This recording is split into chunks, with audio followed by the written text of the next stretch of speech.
Hey everyone, welcome to Grounded with John Tester and Maritza Giorgio. Today, we are celebrating 1 year of Grounded. Asterisk, it's actually tomorrow, but you're traveling, Senator, so we're gonna Yeah, do it. yeah. It's for the most part been pretty good. What can I say? We really appreciate the folks who have tuned in over the last year, and especially those folks who have subscribed. We thank you very, very much for giving us some of your attention. And we're going to get into the guest of folks, the list of the guests we've had. But holy mackerel, we've been Yeah, busy. I'm gonna play it while we talk here, because I put it all together in one spot yesterday. And to see it all in a list like this, it's just incredible how many people have taken time to talk to us, sometimes more than once. And it's unbelievable to see all these names in one place, I think, Senator. And today, you'll see the last name on this list. We are playing in full our conversation with the Rachel Maddow. And I actually crashed John and Charlotte's vacation in Hawaii to record this. So sorry. Yeah, it's as everybody would think. I mean, she's a pro, and it was a it was an interesting conversation that she brings her insights to things that are happening in the world today and in this country today, and I think they're valuable. I think they're worth listening to.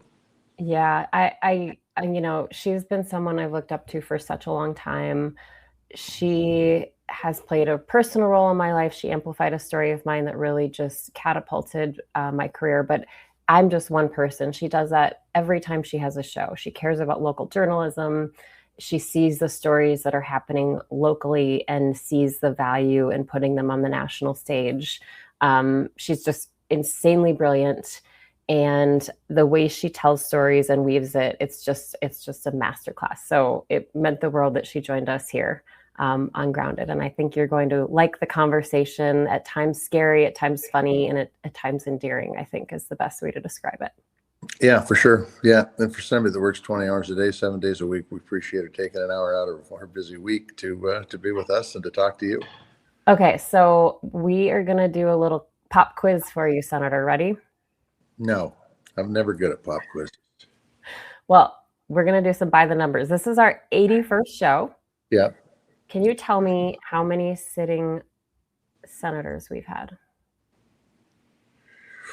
Ooh, ballpark guess, a half a dozen, 6. 6? Yeah. Okay, here we go. 9 sitting U.S. senators. Damn, I flunked that one. Okay, this is kind of like high school. This is kind of like high school for me. Keep going. Okay. Yeah. We've had one show in front of a large live studio audience. That was in Helena. Yeah. We've had 2 shows in front of 2 smaller audiences just last week in Hawaii with everyone in the house watching as we recorded. Can you guess our most watched show, our most watched episode? Yeah, I might have had some inside information on this from a month or so ago that you told me about. It was probably Heather Cox Richardson. Yes, it was Heather Cox Richardson, the first one. And then our second episode with her was the 3rd most watched show we've ever done. Well, she's another one like Rachel Maddow, who's white hot smart and has some great perspectives on what the hell's going on from a historical view. So she's always worth a listen or a read, either way you want to go. Yeah, she's pretty incredible. She offers, I mean, I never know when she comes on where the conversation's going to go, but it's always insightful. Okay, our most frequent guest, I looked at it when you did the scroll. Yeah, it was Tiffany Muller. Oh, you were paying attention. Dang. I was. Dang, yes. Tiffany Muller from End Citizens United has been our most frequent guest. So just a little bit of fun. But I do want to say it has not all been fun because, oh, wait, one more time. One more question. Uh-oh. How many times have you dropped the F-bomb? Oh, I don't know. I've tried to restrain myself pretty well. I'd say 50. Well, here's what I said. Can you say that for our audio listeners, Senator? Wait, that says how many F-bombs is tester F-bombs there have been? And Maritza says, by the way, even if she wrote it, she said that. Who the fuck knows? So Who the fuck knows? what can I say? You know. Sorry, Look, friend. I'm just going to tell you. I know it's inappropriate, but some of the shit that's going on today is pretty damn inappropriate too. So you gotta approach inappropriate with inappropriateness, even though my parents would disagree. But sorry for those who I have offended. Sorry for those of you that appreciate it. Yeah, you see the world the same way I do. Thanks. Okay, so in that time since we've started this show, we've seen a lot of shit go down, like you said.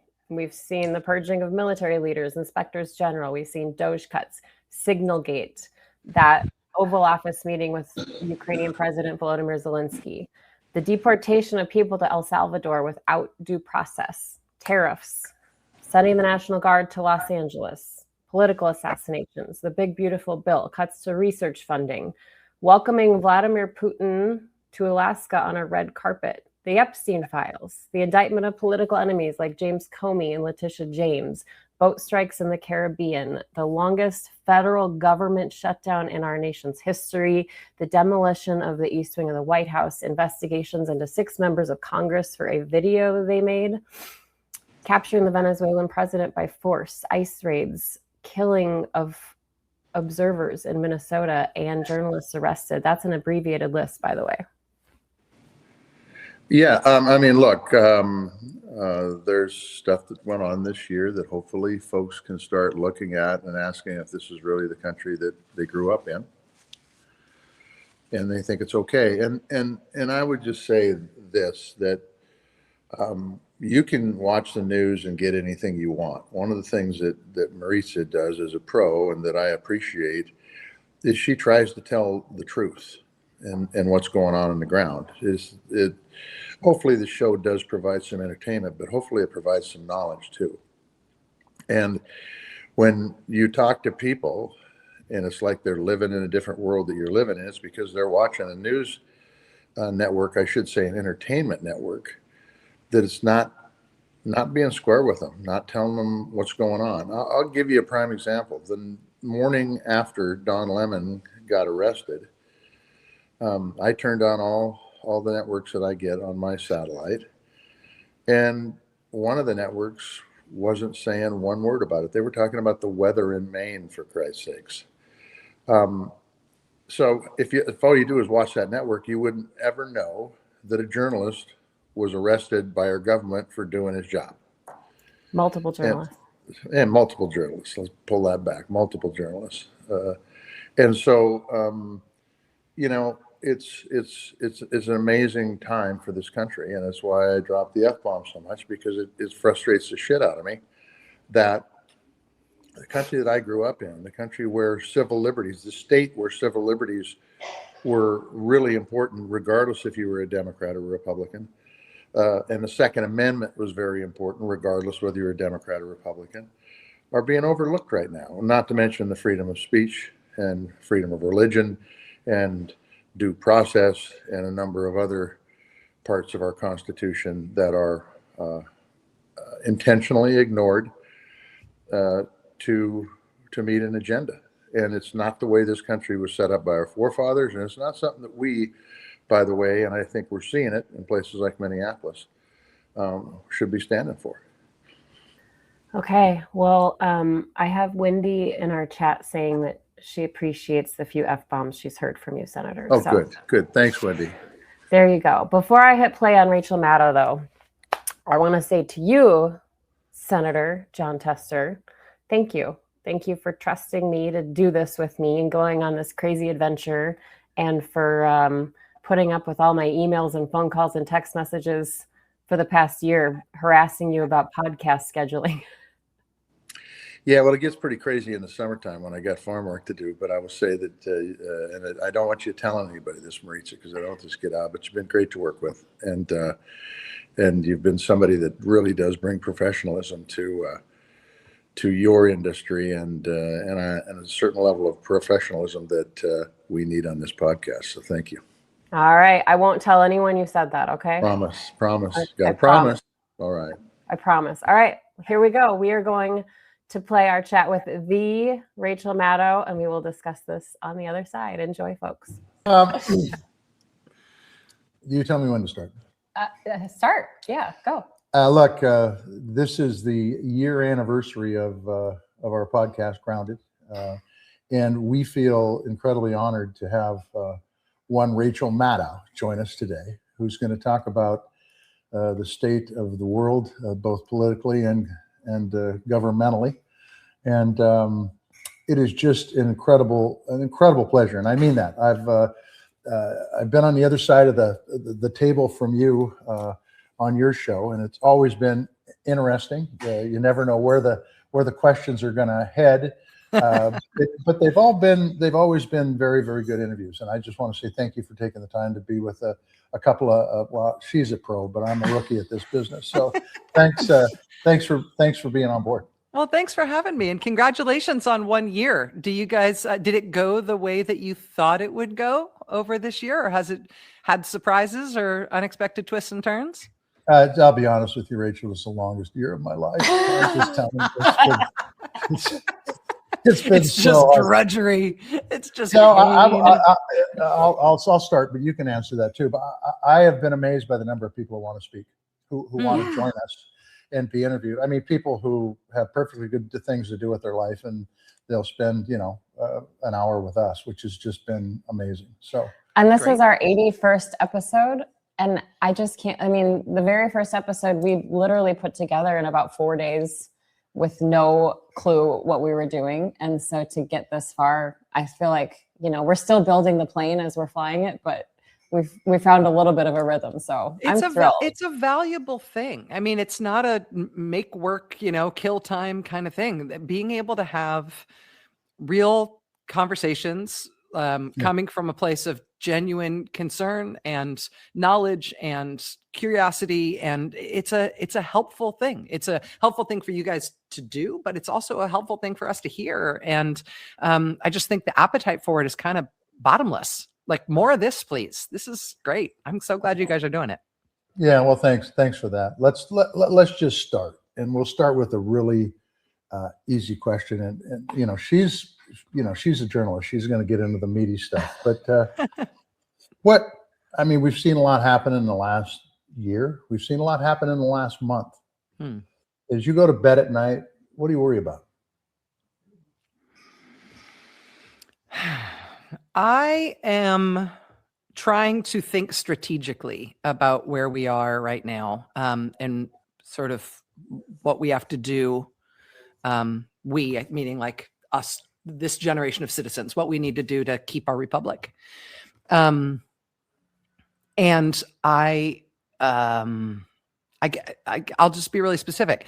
I don't spend that much time worrying about the president and the administration and their ill intentions. I think they do have ill intentions. I don't think the president plans on leaving office ever. I don't think he plans on being constrained by elections. I think he wants to use the military against civilians. I think all the worst things that we've seen signs of from him, I accept those. I don't worry about that too much. What I worry about is the tools that are at his disposal, what he has to work with in order to try to do those things. And so one of the things I've been thinking about a lot, and the thing that has been waking me up nights recently, is thinking about him trying to build a big network of prison camps in this country. And there's a fight on in states all over the country right now, mostly red states actually, but all over the country, where local officials, local people, regular folks are trying to stop him from building one of his prison camps in their town. But I just, given what I think about what Trump wants, the idea that we would give him a new tool, a power to essentially lawlessly hold more than 100,000 people at a time, or maybe 200,000 people at a time, is a really, really, really bad idea. And we're deciding right now as a nation whether or not he's going to have that at his disposal. So I've been working on that and talking about it on the show, trying to do as much reporting on it as I can, and thinking about it all the time. Yeah, I saw your show from Monday, and a line that you said stuck out to me and said, if they build them, they will fill them up. And they're talking about 23 new facilities. And then you said something that we've talked about, specifically even about ideas about what Greenland might look like. But once they're built, they're going to start as detention centers for ICE. And then what? Yeah. And then Yeah. what? Yeah. And, there was a lot of talk at the, as Trump took office for the second term. And when we started to see the kinds of things he was promising during the transition and then the stuff that he did just in his first few days in office, and people started to talk about defying court orders as being one of the big red lines we had to worry about. And there's still that's still a very live issue in terms of whether or not the administration is obeying court orders. I think they're flouting court orders a lot, but the place they're doing it just wholesale, like standard operating procedure every day, dozens, if not hundreds of times, is with ICE, with immigration detention stuff. And so they're already creating everything around immigration enforcement as a sort of lawless space. They're being ordered by federal judges to give people hearings, to give people bond hearings, and they're just ignoring it and not doing it. And you may not, what's a bond hearing? What is this? This is a legal thing. It just means what they want is they want the ability to arrest you and put you in prison without ever letting you go to a court.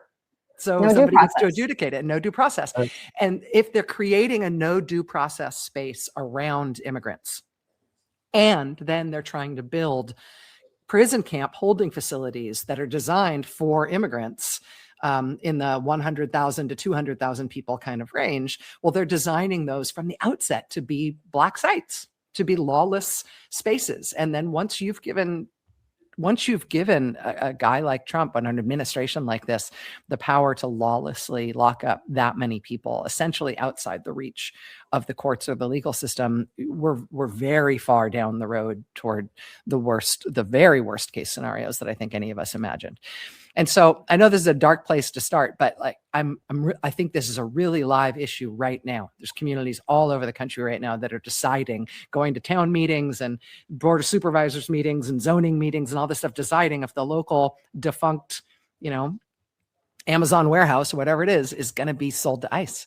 And this might sort of determine the fate of the nation. All these little decisions all over the place. Yeah.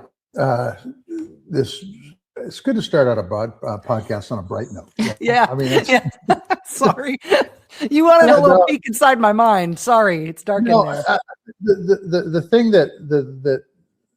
that always gets me is, and I catch a lot of flack on this podcast from some of our viewers because I really think the folks I served with know better.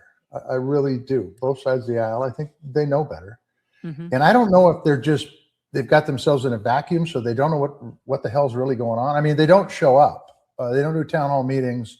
They don't take questions from the press unless the questions are predetermined. What do you think gets Congress off their ass? What do you think is going to get them to a point where they actually say, we're Article 1, we're in the Constitution, we actually have a job to do. Forefathers thought we were important. What moves them off the dime? I mean, we saw the president post a very racist post last night. It was up for 12 hours or something. Mm-hmm. And then he said, oh no, that was a stupid staffer that did it after he got blowback. And it's some of the first blowback I've seen from Congress. From many of them. Yeah. Yeah. I mean, so yeah, go ahead. I mean, you're much more the expert on this than I am in terms of the minds of an elected official. My sense is that there's a couple of things that will move them. And one is Trump being minus 27 in his approval rating. If you want to be, if you want your political career to be defined by your fealty to Trump, then you don't really want a future in politics at this point. I mean, he's less popular than many social infections at this point. Like, it's just so that matters, I think, in terms of just people's in their own craven self-interest. I think also the other thing that matters is the members of Congress sort of being able to jump together seems to make a difference. I'm thinking about the Democratic senators and members of Congress who put out the video telling members of the military you don't have to obey illegal orders. And now we're seeing the Trump administration go after them in all sorts of outrageous ways for doing that. But as a group, because it is not a single senator or a single member of Congress who they're going after, it's this group. They've made some decisions that I can't help but think that their bravery has bolstered one another. And so all of them, for example, are telling the U.S. Attorney's Office, Justice Department division under Jeanine Pirro, that they're not cooperating with this. They're not voluntarily going along with this bogus criminal investigation of what they did. You saw Senator Slotkin actually say, oh, and by the way, Jeanine Pirro, your office should preserve all documents in anticipation of my future litigation on this issue, going on offense on that. You know, so we've seen some signs like that. I actually think some of the funding bills that passed amid this little crisis in the last week had some really good stuff in them. Not necessarily that I'm rooting for any one particular policy, but just having real specifics, like the HHS legislation takes a lot of power away from Robert F. Kennedy Jr. It tells him he directly has to fund certain things at certain levels, and certain projects have to be funded and the money has to be delivered. And they're just putting him on a really short leash. And so I feel like some of the signs are there. I don't know how to get more out of them, but I feel like when you get some good signs like that, you got to take them, bank them, and build on them. So let's take one that's right in front of them right now, and then we'll get sorry about this. I got to do it. Why are you sorry? It's so we got Homeland Security that's up. I mean, that's the only bill that didn't get passed. Yeah, it's over in the House. Johnson's already said we're not going to negotiate. I believe he said that. But all it takes, I think, is 2 House members on the Republican side, if the Democrats hold together, and party's over for Johnson. They've, you know, the majority rules over there, and they can move it forward. It seems, you got a couple folks over there that seem to be fairly rooted or grounded, let's say grounded, in common sense. You know, what do you think is going to happen there? What do you think? Because the Homeland Security budget, by the way, and the fact they don't use warrants, the fact they wear masks, the fact they're unidentified, the list goes on and on and on and on and on. It goes against all law enforcement in my book. Yeah. Even if you took, let's say a hypothetical conservative House Republican, I'm really not thinking of anybody in particular, but if you just imagine one who was Trumpy, you know, as much as you need to be in this day and age, and conservative, and the real passion issue is the Second Amendment. Like that's their real issue. Well, there's, you know, under this Homeland Security Department, they're saying somebody lawfully carrying a concealed weapon in Minneapolis deserves to be killed by federal agents simply because they were carrying a weapon. Well, maybe that's enough to peel you off. And when you have a one, what is it? It's a 1 vote or 2 vote margin in the House. it can be anything. It could be somebody had a bad dream the night before and it caused them to vote against you. It could be any matter of principle or any matter of self-interest. The House isn't governable for doing mainstream good governance things when you've got a 1 or 2 seat majority. When you're trying to do stuff as radical and revolutionary and violent as what they're doing, particularly with DHS, I just don't think it's possible. And there's a pile of those House members that aren't coming back. They decided they're not going to run, or they're running for something else. And so what's stopping them from doing the right thing? Yeah, I know. What is stopping them from doing the right thing? Do you know? There's a lot of fear, I think. There's a lot of fear. And but I think what we were talking about around the breakfast table here this morning is that we're seeing it work with this blowback on this racist video that was shared by the president. And we're seeing all of these Republicans coming out together and saying, this is a line, this is unacceptable, whatever. And he took it down. So that's proof. If they push back together, it does move the needle, at least at 1600 Pennsylvania Avenue on this one. So pushback works. This is not an administration that enjoys hard work. This is an administration that likes easy things, and that also misperceives, I think, their own political strength on some things. I think they think some things are going to be popular because they're popular kind of in their bubble. And then when they get out and the general public sees them, they're not. I think they thought that violent anti-immigrant displays would always work the way their propaganda does for them, that the public would always be into it, and they're not. I think that Trump probably thought that his, racist, ape jokes about a former president would be seen as hilarious and transgressive and un-PC, but his people would be cheering for it. Like, I think he's high on his own supply. He doesn't understand how out of step both his politics and his aesthetic is with most people. And so pushback works. They don't, whether the pushback is, peaceful protest in the streets, whether it is media pushback, whether it is people in Congress, whether it's people in their own party, whether it's, European leaders sitting there stone-faced and booing him when he's trying to talk about taking Greenland because he thought that would be a winning political issue and he didn't understand how it would actually land. I think pushback, it doesn't always work, but it's the only thing that does. And it works with this guy more often than people credit us for. So let me ask you this, as long as we touched on Greenland and NATO and most people that understand why we've been successful since World War II is because not only are we pretty damn good, but our allies have been sticking with us.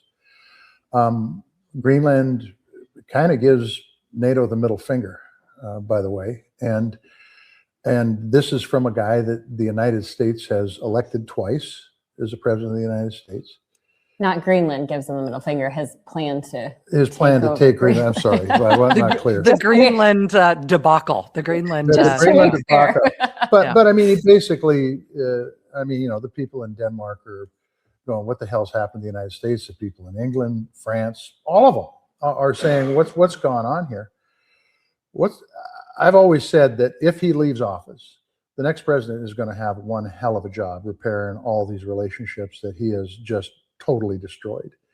What do you have any insight on what Europe is saying right now and what it's going to take to reunite our traditional allies, Canada included, in that whole mix? What's your perspective on that? Just curious. I mean, it's been a real wrecking ball, and I think that NATO, to the extent that NATO is a transatlantic mutual security pact, NATO de facto does not exist anymore. And you're seeing that in some operational stuff. You're seeing the U.S. Defense Secretary not go to the defense minister's meeting and the Secretary of State. We're just opting out of those things. But the Article, Trump has already questioned the Article 5 commitment. And once you've questioned it, it's not there effectively. That's right. Right. And so NATO we're effectively out of NATO, and therefore NATO no longer really exists, I think, right now. And when Trump is gone and our country survives as a republic and course corrects, we're going to have to reestablish all of our alliances one by one. I mean, Canada and Mexico and the UK and France and Germany and the Netherlands and Denmark and every place. The works. Everything. It's going to have to be built up from the ground up. And maybe the thing to start thinking about is whether or not we're going to be able to be humble enough and smart enough to rebuild those things in a way that is more just, more fair, and more sustainable, rather than just trying to snap back to what was there pre-Trump. But Trump's killed off our alliances. I mean, who's in his board of peace? It's like us and the Emirates and like Sudan. I don't know. That's who our team is now. We're in the Axis now, and I just think it's going to have to be wholesale rebuilt, which means the country needs to survive. We need to have 2026 elections. We need to have 2028 elections, and we need to be thinking about international gravitas and skill and character in our next round of national leaders for coming out of this. Amen, sister. Yeah. Well, you talk about pushback working, and that's been a theme of your show for many years, really. I mean, especially this year with all of the highlighting of the protests. and these organized efforts. And I know when you won your Cronkite Award this year, in your acceptance speech, you said that you have to look to the response of the people. It's the response of the people that will decide if we're here again next year. But I did want to ask you about this headline this week from the Washington Post. And this is a story about, for our audience, this is a story about a man that DHS targeted. He was an older gentleman. He wrote an email to a prosecutor handling a deportation case from an Afghan refugee, and he asked them to use common sense and decency. Well, the feds not only issued an administrative subpoena for all the contents in his Google account, but then they showed up at his door. And so, Rachel, I mean, aside from the blatant First Amendment violations here, how much harder is this going to get? Because I already hear from people who are afraid to speak out or afraid to go to protests. I mean, what would you tell people who feel afraid to dissent in any way right now? Yeah, I'm really glad that you singled that out. I was really moved by that story. It's also really good reporting by the Washington Post at a time that the Washington Post is really going through it. I think that the effort to intimidate and effectively criminalize dissent and criticism and opposition is going to have some of its intended effects by nature. Like if you act intimidating toward people who are criticizing you or opposing you, then some people will be intimidated. It's just, you can't avoid it. At the same time, when we can clearly see, understand, and show one another that is how the government is behaving, for every one person that you intimidate, you will likely galvanize and even potentially radicalize, 15 or 20 more. I think that the character of the American people is one that privileges and instinctually leans toward freedom and against bullying and against government oppression. And I don't think that's just true in the West, and I don't think that's just true in rural America, and I don't think that's just true among conservative Americans. I think Americans are by nature free and against tyranny. I mean, it's what we are in our American civic DNA. And so I think they, when they start arresting journalists and when they start, demanding that late night talk show hosts be taken off the air, and when the president demands that, the funding for X will be held up unless, Penn Station gets named after him in, I think, yeah, there are probably people who are immediately adjacent to the president who are thrilled by that, or people and people who are intimidated by potentially being on the sharp end of that stick. But I think more and more and more Americans are brought into the big tent of small d democratic resistance to this guy with every one of these moves. Just normal apolitical Americans know how repulsive these kinds of actions are and are against it.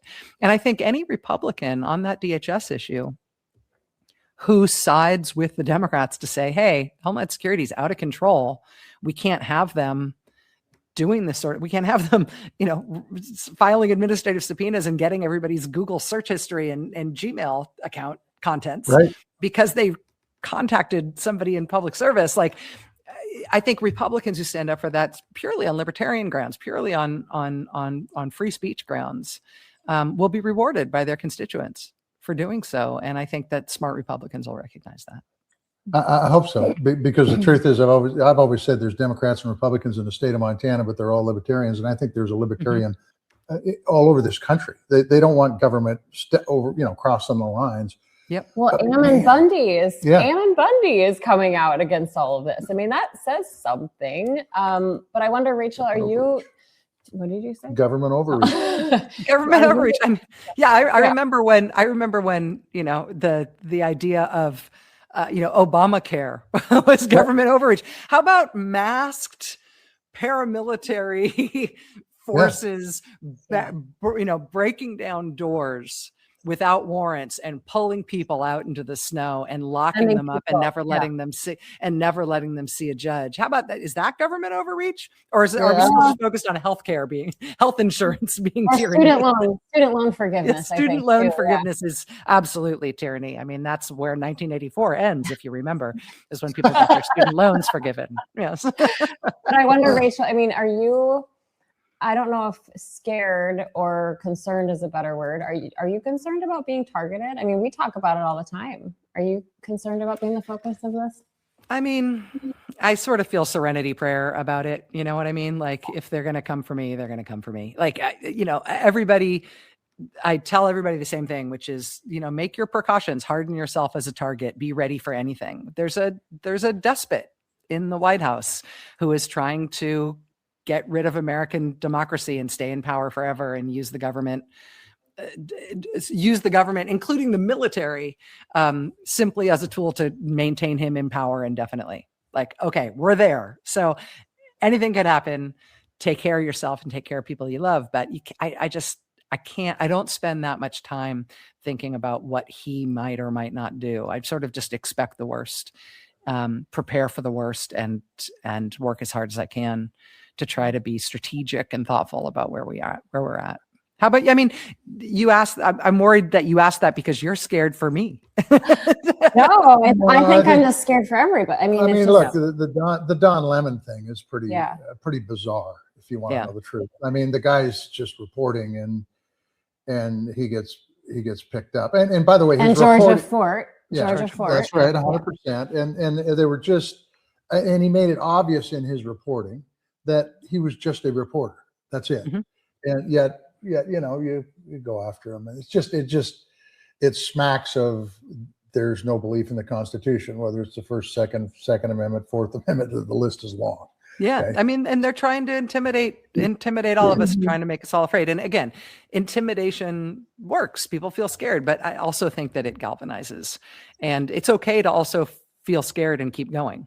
And I think it had a reverse effect too, because I mean, Georgia Fort is a well-known name now. Yeah. And people want to support her work. People want to support Don Lemon's work. So I think there was a little bit of a boomerang effect. But did you look at the indictment? The indictment is, it was like strung together from fragments of fortune cookies. Like it just has no relationship to American law whatsoever. Like I half expected that at the end, when you got to the signature, it was going to be with a crayon. I mean, it really is. I envy the federal judge who's going to get this case, because it's going to be an opportunity to like really sing from the bench. I think this case is right. Well, and then you had the lawyer who was in court saying, like, please hold me in contempt. I could use a day of sleep. Your Honor, this job sucks. These people don't believe in following the law, Your Honor. Yeah. Well, okay. I've been reading Prequel this week. Oh, thank you very much. And I do have to just give a shout out, because I think this is important to the Edmonds Bookshop in Edmonds, Washington, because that is where I purchased it. And there's so much to learn from this. I mean, things that I knew a little bit about, but I mean, in our history, we've seen a lot of these figures before who've embraced authoritarianism, outwardly embraced fascism and Hitler. But as you pointed out in a show that stuck out to me, it must have been from 2024, you said the difference here is none of those guys ever made it to be the Republican nominee and now the president again for the second time around. So it's hard to know what to do to put the toothpaste back in the tube. I'm wondering if there's anything else about this moment that feels especially novel here for you as you watch all of this stuff happen, because there are so many parallels. I mean, I think about the kids, right? The kids in the Japanese internment camps from your podcast, Burn Order. And now we see little Liam Ramos, and they're trying to expedite his deportation. And he's just the one we know a lot about. How many other kids are there out there that we don't know their names and we don't know their circumstances? So, I mean, you've studied this, and I'm just curious, like, what feels different here, or what feels the same that we kind of have a roadmap out of?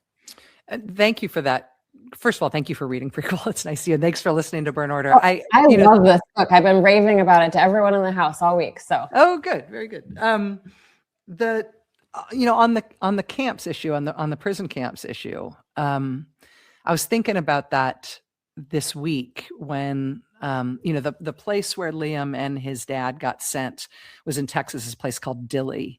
And at Dilley, it's a facility where they're holding men and women and kids.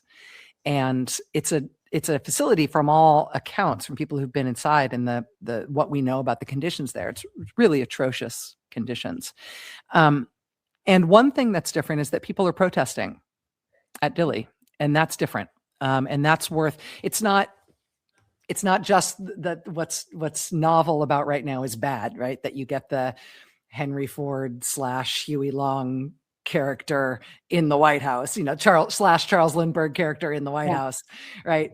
Yes, that's bad, as opposed to those guys being different kinds of power brokers in their own way, but never president in the past. Part of what's different about now on the positive side is that you've got, the people protesting at Dilley. You've got people protesting again all over the country, trying to stop new prison camps being built. The protests that we've seen outside of ICE holding facilities, basically everywhere that people know where they are, is new, is novel. I mean, one of the most heartbreaking things about Burn Order, about the Japanese incarceration story, was hearing Japanese Americans talk about their, not disappointment, they're sort of their own heartbreak that nobody protested when they were taken away, and that there wasn't large scale, demonstrations, that their neighbors lined up and watched them get taken. And yeah, that was at wartime. And yeah, there was a lot else going on in the country. And yes, Pearl Harbor. And yes, you can explain it all. But I mean, this is like 120,000 or 130,000 people held for years. Men, women, and children, and including U.S. citizens, including tens of thousands of U.S. citizens held purely on the basis of their race. Some people didn't get out until 1946, even after the war, and there wasn't large-scale protest at all. And we, at least right now, in our generation as Americans, at least don't have to bear that on our conscience. At least we are seeing large-scale protest. Well, and I'm from Minneapolis, and I was there last week reporting and talked to so many members of the resistance, and just the amount of people who have 3D printed whistles, who just go out on the street corner whenever they get an alert on their phone to try to document and observe and warn people. I mean, I think you're right. There are some positives here too, and one of them is this mass form of communication. Even with all of its problems, we do have the ability to communicate quickly. Yeah. And yes, it's good when there's news photographers and news cameras who are documenting stuff that the government that's doing that's wrong. But everybody has a, TV quality camera in their pocket at any moment. And so the ability of the government to operate, especially when they're targeting civilians and they're using paramilitary or military style force, their ability to do that in secret is effectively eliminated by citizen observers. And that is also new, and that is consequential. And they can't, they can't tell us to not believe our eyes, right? Because we've got too many different camera angles on what they're doing. And that's different. And that, I think, lays a solid groundwork for defeating some of their propaganda and keeping people grounded in the truth, which is something that citizens really need to do. A population really needs to do when faced with an authoritarian overthrow. So I talked to one of my former colleagues this morning on some different issues, and he said, I said the same thing I talked to you earlier about when's Congress going to wake up and when's Congress going to do their job as the Constitution is intended. He said he talked to one of his fellow friends on the other side of the aisle and asked him about a certain issue, and he didn't know anything about it. Oh, and that's a huge problem if you're serving in the United States Senate, by the way, because it's your job to find out what the hell's going on. But it's also a problem with many people out there where this stuff is going on, and either they're in denial that it's happening, or they they're watching a news program that doesn't even address it. I mean, Mm-hmm. like when Don Lemon was arrested, I panned And through Georgia Fort. Georgia Ford, sorry. I panned through the channels, and one of the news channels, if you want to call it a news channel, was talking about the weather in Maine, for Christ's sakes. They weren't even talking about what was going on. Well, to be fair, we've never had weather in Maine before. That's never No, I happened. know. It's totally unprecedented. It's, Yes. it's a new phenomenon. Novel. That climate change stuff, you know. Yeah. But the question is, you know, we do this podcast, and there are a lot of people doing podcasts, and there's a lot of people trying to get information out. What's the key to getting good information out? Because, you know, Trump talks about fake news all the time, and there's fake news out there, but the stuff he's calling fake news is real, and the stuff he's calling, you know what I mean, is real, is fake news. So how do we crack that nut so that people really understand what's going on? Because it's fairly obvious to Maritza. It takes a little education for me, but it doesn't seem like a lot of this stuff is breaking through to a lot of people. Mm-hmm. The libertarian issue that we talked about, a prime example. Most people, if they knew about that, would go, "What the hell's going on? That's unacceptable." Yeah. What's your advice? I mean, I don't think we're ever going back to the sort of, three big networks. Everybody has the same, everybody's watching the same news at the same time at the same day. I don't think we're ever going back to that. And the mainstream, legacy media is under incredible strain, not because of business stuff. It's always been a difficult business, but because of cowardice and terrible politics among the billionaire class, which has been buying it up, right? So, I mean, it's very Orban, right? That you either shut down independent media, forget opposition media, right? Independent media, you shut it down, or you have your oligarchic friends buy it and convert it into a pro-regime, pro-administration mouthpiece. And then you take more aggressive action against media that's actively opposing you. It's just it's like it's what happens on day one of authoritarian school. So those kinds of pressures are real and are taking a toll. And yet you have to work with what you've got. And so, I mean, the other thing I said at the end of that Cronkite event was, what I've been telling people in mainstream media ever since Trump seemed clear to me that he was going to get back in, which was three things I've been saying to all my friends in the media: stay on the air, stay big, and no state TV. Like, it really matters. I know that people think TV doesn't matter and everything is digital now and everything. TV still matters. Print still matters. Any place that can have professional reporting with editors and corrections and journalistic standards, that it all matters. And we need to do sort of everything all at once to make sure that independent media stays alive. So I'm doing what I can. I will say at MS Now, we're doing kind of great right now, which is weird to say, but we've gone through our own very specific corporate shakeup over the past year and a half or so, and we've come out of that actually stronger than ever and very well capitalized, and have a growing newsroom and the whole thing. So I feel like we're in good shape. We could use everybody's support, but also to the extent that you can support real local media where you live, it makes a difference. Mm-hmm. Well, and I mean, you have been such a champion for local news and amplifying it. And that's what happened with me and my story about the planned removal of the blue USPS boxes. That story would not have been as widespread or as effective without your amplification. And I'm going to thank you again, because that completely changed the course of my life. And I also think that I would add to that, when you see a local news story, share it with your networks, not just on social media, because we know the algorithms, but share it with, via text message or phone calls or conversations. Like, you have to read the story by this reporter, because I think that's also the way to keep it alive. Otherwise, the algorithms are just fighting us at every turn. Yeah.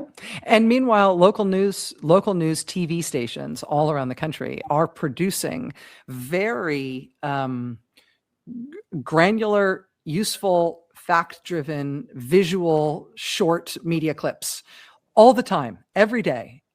dozens of them, in order to flesh out their local newscasts. And those things, if you think about the way that people share information, whether it's on a group text or whether it is in social media or whether it's on your Facebook wall or whatever it is, local news clips are excellent and often are the best way for people all the way across the country to get eyes on and to really conceptualize something that's happening locally that should be of national import.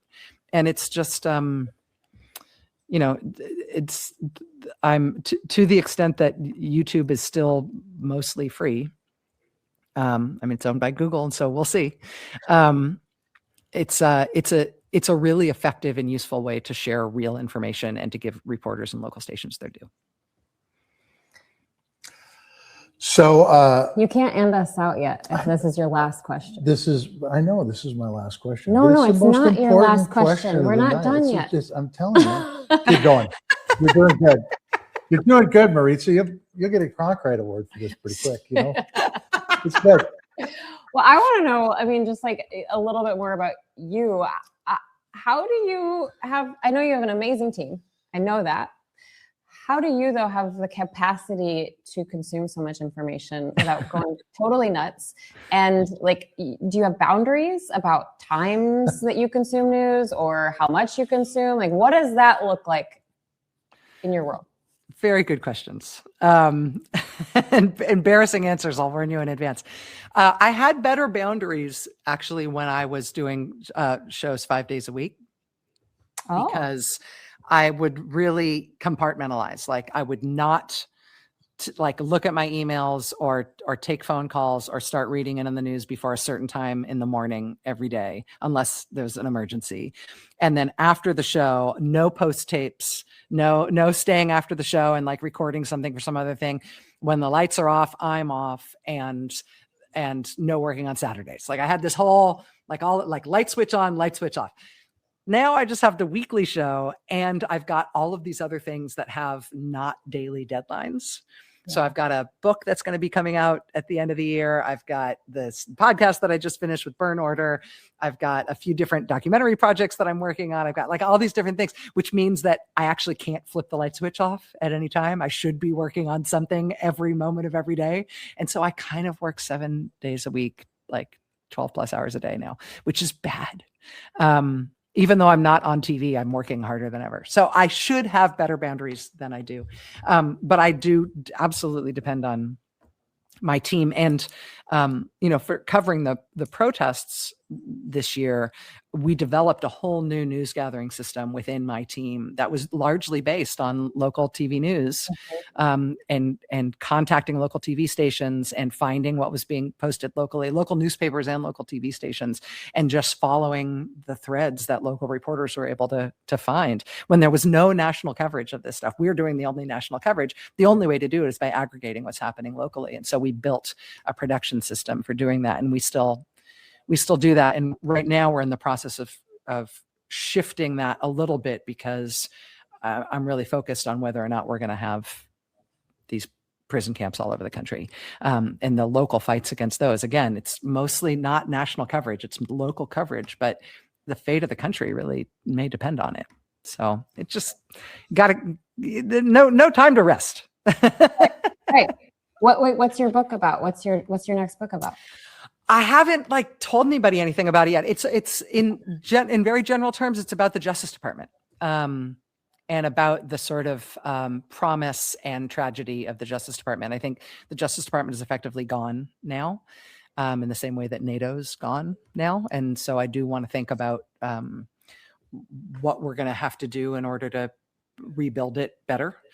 And so I have been writing about and thinking about some of the highest and most noble aims of the Justice Department, going all the way back to the beginning, to the first AG once the Justice Department was filled, and the ways that really Trumpism took it apart, and how dangerous it is now. It's essentially it's a loaded weapon in a room with a madman. And so that takes, again, dark. It's dark in there when you look inside there, but I've been working on that all year. I have a few just random Oh, questions. shoot, man. Do you have a question? I don't want to. No, I've got a question that's gonna This wrap gonna us solve. up. Okay. No, it's gonna solve all the problems in the country. Oh, I Is look it forward is to it about fishing? that. That's the last comment, by the way. Okay.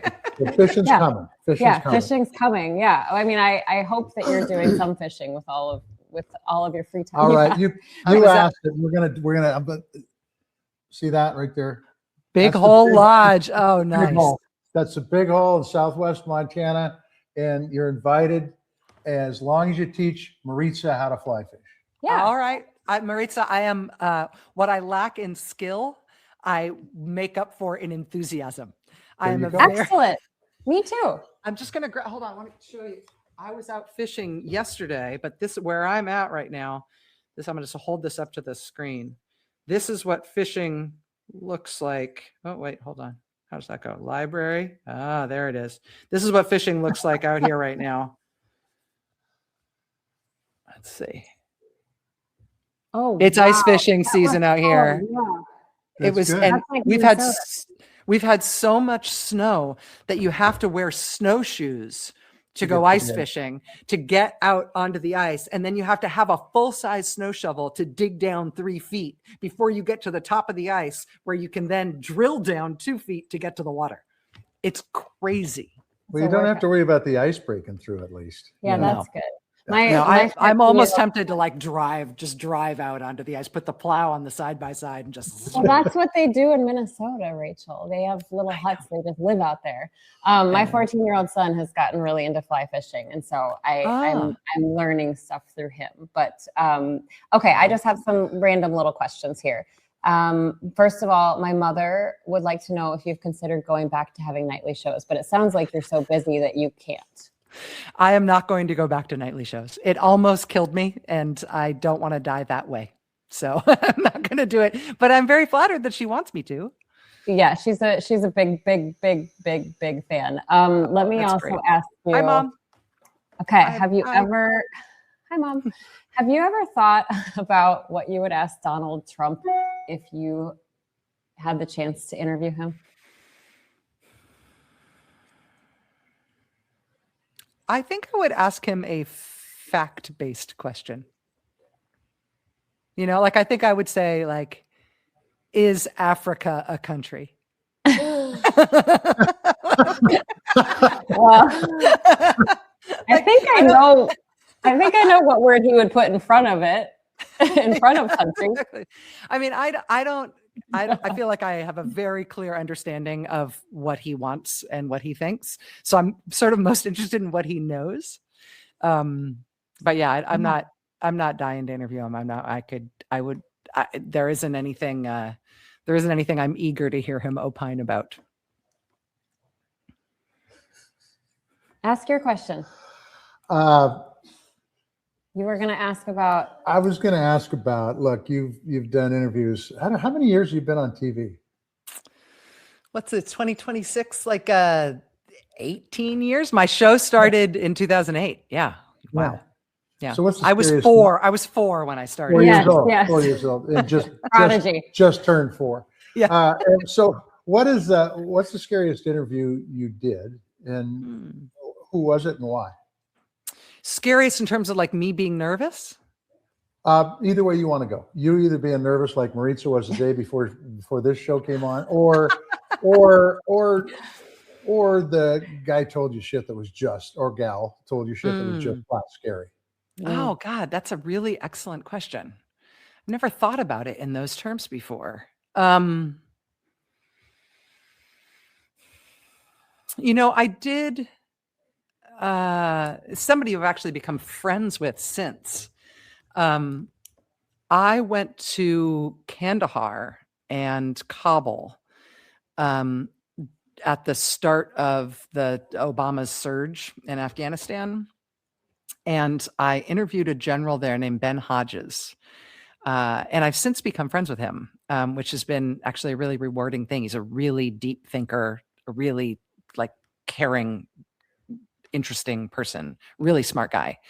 But he was talking about, we're like standing on a forward operating base, and he's was talking about the limits of American power, that this surge was gonna, designed to reach X, Y, and Z aims in Afghanistan.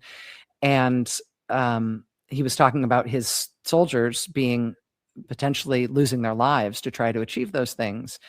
And then he just kind of quietly said to me, I don't even know if we put it on TV. I just remember the moment.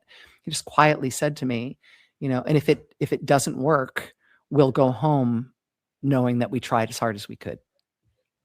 And that's both factually true and an uncomplicated statement. But the fact that he was talking about that in the context of thinking about the men and women under his command dying for it was very humbling to me. And I felt like I was about the size of an ant by the time that he was done in terms of talking about their service and what they were willing to do for an uncertain outcome, and how much it means for our country to invest in something where what we're paying with is the lives of these young men and women.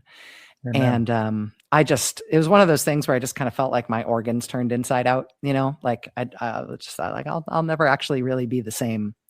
I'm after this conversation with that general in that moment, in that context, I was not the same person after that than I had been before. So that's not exactly scary, but it was unsettling. Yeah. Shame. Yeah. Now this is the easiest question you'll have all day long. So I wanted to go back to 2016 and then again in 24, where this country elected a person who had declared bankruptcy a half a dozen times. Something that, by the way, my parents told me was absolutely, totally unacceptable, and never, ever, ever, ever be in that position. And if you do, you pay all those people back once you bring yourself out of bankruptcy. Don't need to talk about the Epstein files, but was connected with that whole bunch of bullshit. And I don't mean bullshit from a non-factual way.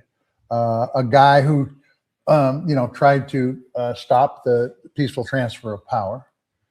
A guy who was a convicted felon, 34 times? So the question is, and I'm a Democrat, my folks were fiscally conservative, but socially liberal, FDR Democrats. Where have the Democrats gone wrong in the last, 10, 20 years? And what do they need to do moving forward, starting right now? You said that was the easiest question. It is. For Rachel Maddow, it's easy. She's already thought about all this stuff. I mean, this is not an easy question. I mean, I do think that there is, a friend said to me the other day that one of the things that we forget about the history of fascism is that fascist movements always start as political parties, and that fascist movements grow from democracies. There is this is not, we're not being faced with a, military junta, and we're not being faced with invasion by some other country. We're being confronted, and our republic is on the brink of potential collapse, thanks to a movement that arose within one of our two parties, within a stable democracy, where the appeals of authoritarianism were channeled into electoral gain, and the rewards of electoral gain were too delicious for the sane members of that party to reject. And it spiraled into what we're facing right now, which is, I think, other than the Civil War, this past year has been the biggest challenge to the existence of our country and its history. And I don't know what's going to happen this year. I don't know if we're going to make it to the 2026 midterms. I don't know if those midterm results are going to be adhered to. I don't know if we don't have 2026 midterms, I don't know how this president ever is ousted, or if we ever return to the idea of the people choosing our leaders. Like, we're there. But it came out of our two-party system, and the way that we have to beat it is actually with the tools of democracy. This is not going to be something that is settled in civil war. This is not going to be something that is settled in a contrary, opposing authoritarian movement that's coming from a different direction. That's not going to happen. We need to regain our Article 1 swagger, honestly, in Congress. The Democratic Party needs to become very, very, very big tent right now. Like whatever differences you think you've had with people across the political spectrum in the last 10, 20, 30, 50 years, if that person wants us to stay a constitutional republic, they're on your side now. Congratulations. It's one big team. And that sort of popular front organizing, big tent, move past our differences, link arms together stuff is the challenge of our day. And I think that we might be surprised who the Democrats are who are best at that. I'm not sure it's going to be the people who are already in leadership. It may be some people with other skills that haven't necessarily had them tapped yet. I don't know. Does that resonate with you though? Do you think that way about it, John? I absolutely, I couldn't agree with you more on it's time to find what unites you, not what divides you, because what's dividing us is killing us. And the Democrats have incredible opportunity right now. I've said this before on this podcast. They got to have a better plan than just saying we're better than these guys, and they got to open the tent up to bring everybody on board. So you got to have a plan for affordability, for housing, for healthcare, all that stuff moving forward. And they've got to be vocal about it. So people sitting at their kitchen tables in Iowa or Montana or North Carolina or wherever you're at can say, yep, what that person's saying is what I think. And I'm going to support that person. Yeah, it's good government solving problems and not being radical and freaking fascist. Like, how about that? 100%. So as usual, Rachel, you are right. Could you say that louder? Because I'm not sure. There's people in my own house who I don't think are on board with you on that diagnosis. But I'm always asking Maritza to say that about me, that I'm always right. It very seldom comes out of her mouth. That is not true. We can create like a little recording of it. Sorry, like if you had a doll and you could pull like a chat copy. Perfect. I like it. As usual. Always right. As usual. Always right. Always right, Senator. Yeah, I think after 18 years in the Senate, you need more people telling you, yes, boss, you're right. See what I mean? See what I mean? She's very smart. She's very smart. Very smart. Okay, Rachel Maddow, Emmy Award-winning host of the Rachel Maddow Show, Mondays at 9 p.m. Eastern on MS Now. Seriously, Burn Order is an amazing podcast. You have to listen to it. There's so many parallels to what we're going through now to Burn Order. And then also Prequel. I'm just going to say this, like Prequel is so entertaining. You almost forget that it's nonfiction. Thanks you guys so much. Thank you, Maritza and John. I'm so happy to have had this time with you. Let's do it again. This is super fun. We can do it, and the thanks goes to you. You're working 7 days a week, 12 hours a day, and you took an hour out of that to be with us. We appreciate it very, very much. So thank you. Thank you guys. Congratulations on your 1 year. Thank you. Thanks, Rachel. Okay. Can you hear me? There we go. I'm still on a high from that. I can't hear you. What? Put it back there. She's going to. We're doing the close. Senator. Hello? You can't hear me? I can't hear you.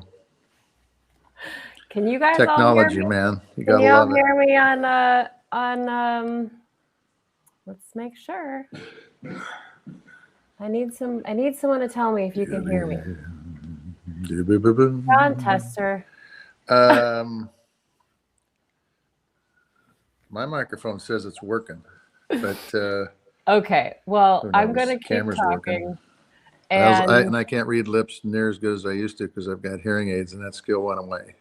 Okay. This is what happens when you're on a live show. I'm going to text Senator Tester right now the question I want him to answer. Not a peep. You all, thank you so much. I appreciate everybody writing in the comments here. Let us know what you think about that interview.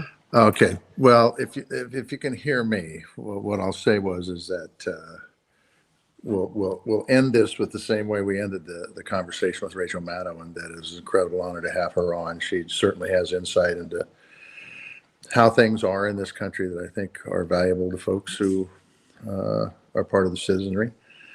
I will also say that the part at the very end where she talked about the big tent and the no purity test and bringing people together, that if you're for a democracy, then you're on the same team, and quit doing all this crap that separates the Democrats, I think is really, really, really important. Whether you're a Republican, independent, or Democrat, if you believe in this country and want this democracy to proceed, then you should get on the same team and move forward and forget about the differences, because they really don't matter if we end up in a different form of government, quite frankly, because we won't have any of those freedoms anymore. And so, that's important. We're having that debate in Montana right now, and driving me insane. But it was a short drive for me. So, hey, want to thank not only Rachel Maddow but Maritza Giorgio for that show, because Maritza is the one that did the work to be able to get a hold of Rachel Maddow, to be able to get her on this show, and I appreciate that very, very much, as well as many, many, many, many other guests that we've had on the past year, and we look forward to this next year. We hope it's a little less chaotic. We hope it's a little less flood the zone on news. We hope we have to look for stuff to talk about on this podcast, because quite frankly, this last year, we could have done a podcast every single day on a different topic every day, and not even covered half of what's going on in this country right now. And the people who are watching this podcast know that. So with that, I'm going to kick it back to Maritza. One more. I need you. My hat. It's the same hat I wore the other day. It's the one with the big hole fishing. And so it's we covered it, but thanks. At any rate, before I turn it back to Maritza, I'd just like to say tally ho.